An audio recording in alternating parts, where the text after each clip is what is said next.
दोस्तों, आज हम इस वीडियो में बात करेंगे कि लालच किस तरह इंसान को तबाह करती है।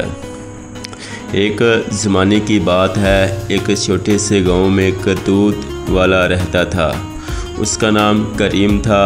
करीम सुबह सवेरे उठता, अपनी भैंस का दूध धोता और गांव के घरों में जाकर बेचता। वो बहुत ईमानदार आदमी था, इसी वजह से सब लोग उस पर भरोसा करते थे। करीम का कारोबार ठीक चल रहा था, लेकिन आस्ता आस्ता उसके दिल में लालच आने लगा।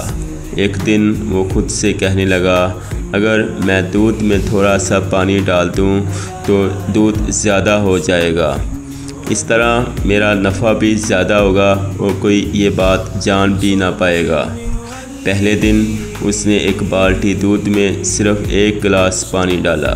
किसी को कुछ पता ना चला और इसे पहले से ज़्यादा पैसे मिल गए।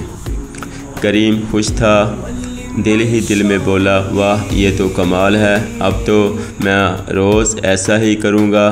करीम ने रोज़ दूध में पानी डालना शुरू कर दिया। पहले थोड़ा फिर ज़्यादा, अब वो दिन ब दिन अमीर होने लगा। उसने अच्छे कपड़े ख़रीदे, नया मकान बनाया और सबको दिखाने लगा कि देखो मैं कितना कामयाब हूँ। लेकिन उसके दिल का सुकून ख़त्म हो गया था।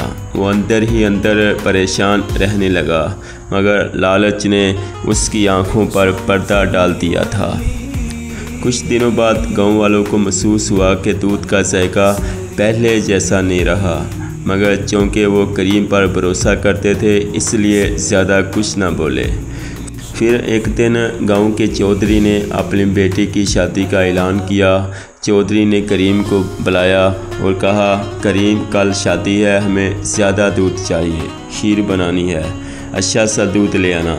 करीम ने हस्बे आदत दूध में पानी मिला दिया। अगले दिन शादी में खीर बनाई गई, लेकिन जब वो खीर सबके सामने आई तो सब हैरान रह गए। खीर का जायका बिल्कुल ख़राब था। लोग एक दूसरे को देखने लगे। फिर चौधरी ने कहा, यह कैसे मुमकिन है, दूध ख़राब हो गया। चौधरी ने तहकीकात करवाई और सबके सामने सच खुल गया। पता चला कि करीम कई महीनों से सबको धोखा दे रहा है और दूध में पानी मिला रहा है। ये सुनकर चौधरी ने गुस्से में कहा, करीम तुमने सालों से हमें धोखा दिया है, अब इस गांव में कोई तुमसे दूध नहीं खरीदेगा।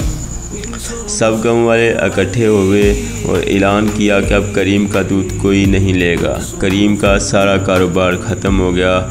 जो पैसा उसने लालच से कमाया था वो बीमारियां, कर्ज़े और परेशानियों में ज़ाया हो गया।